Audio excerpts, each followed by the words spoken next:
Take a good look at this group of items and see if you can tell what they all have in common. If you said they're all weapons, you'd be correct. And if you said that in certain areas you could get slapped with a premeditated assault charge for using them, you'd also be right on the money. But if you said they're all useless unless they're in your hands and ready to go when an attack happens, then bingo. You're starting to get the point of this video. From a legal standpoint, a weapon is defined as any item specifically designed to harm or inconvenience another person in an aggressive way. Now, let's take a gander at this image and figure out what these items have in common. First off, they're all weapons, too, or at least have the potential to be used as such. Secondly, they're common enough that you're likely to find one or more of them just about everywhere you go. Finally, these are more weapons of opportunity than something you'd intentionally carry around, so most legal systems tend to turn a blind eye if you use them for self-protection. The common thread here is that all these items are useless for protecting yourself if you don't have them in your hands when an attack happens. All tools are only useful if someone is holding them. In other words, they won't magically jump off a table or out of your pocket and use themselves for the purpose you need. Unless you've got a really talented pocket knife, that is. Besides, this is the worst possible position to be in when someone decides you look like a tempting target. Think about the logic of this action. Someone attacks you and the first thing you do is put your hands in your pockets. About as likely as a snowball fight in Death Valley. There are, however, several items within easy reach at any given time that can be used as a force multiplier, a distraction, or to augment your body and make it more effective. As part of my training in the Bureau, they taught us how to kill a grown man with just a sharpened pencil. Can you believe it? Using any item at hand to augment or re-establish an acceptable level of safety even if that item wasn't intended or designed for that use is known as using an improvised weapon. Please understand that it's not only the item, but also the condition that item is in that's important in the eyes of the law. If you grab a handy bottle and use it as a club for self-defense, or if the bottle breaks during use and you continue using it, then it's considered an improvised weapon and you're less likely to get into legal trouble. If, however, you intentionally break the bottle and then brandish it as a weapon, you could get slapped with an assault with a deadly weapon or aggravated assault charge even if you were the one attacked.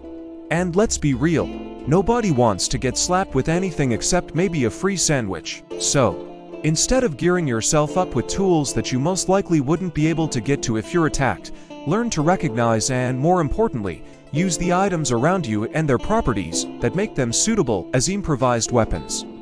A shoe, for example, has a thick sole that can double as both protection against a knife and a striking surface for vulnerable body parts. Just don't try using your fancy Italian loafers, those things are about as sturdy as a wet noodle. A bandana, shirt, towel, or a long enough piece of rope or thick string is a good flexible tool that serves as both a defense tool and a weapon. Plus, you can use a bandana to look like a cool outlaw from the Old West. A newspaper, magazine, or large enough piece of paper or plastic works wonderfully as a distraction, or you can roll up a newspaper or magazine to use as a club. Just be careful not to give yourself a paper cut, those things are no joke. Now, I'm no lawyer, but one can reasonably assume that if you have a weapon like a pocket knife on you but choose to use something like a Subway sandwich as an improvised weapon, you'll most likely have a better time in court than if you use the knife. Trust me, it's been done. And who knows, maybe the judge will even let you keep the sandwich as a snack for good behavior. This brings to light an obvious realization. If you boil the concept down just a little bit further, the difference between a weapon and an everyday item is the skill level of the person holding it, not what its manufacturer intended as its use. This, of course, only applies if the item is not a firearm. There's only one use for a firearm, and that's to harm or destroy.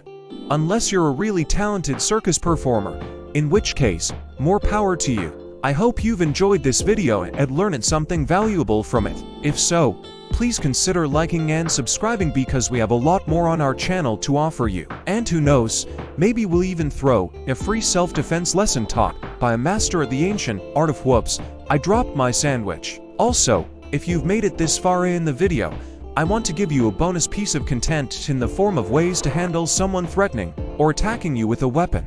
We've already established that an item or weapon won't jump off a table or out of a pocket by itself and seek to do damage to another being. It must be held and used by a person in order to be any form of threat, unless, of course, you've angered a particularly vengeful poltergeist. In that case, you might want to call a priest instead of a self-defense instructor.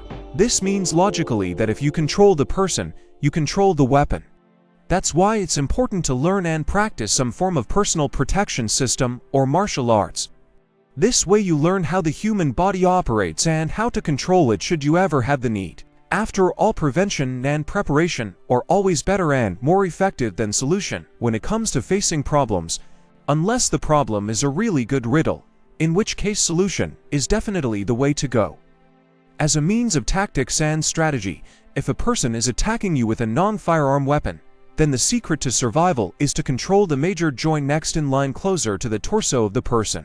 For instance, if they're holding a weapon in their hand, control the elbow. If they have a weapon connected to their shoe, control the knee. They can't effectively attack you if they can't bend the arm or leg. Equally impossible to attack you is the condition that their limb is bent to the point of being trapped and unable to extend. Unless, of course, they're a contortionist. In that case, you might want to just run away and save yourself the nightmares.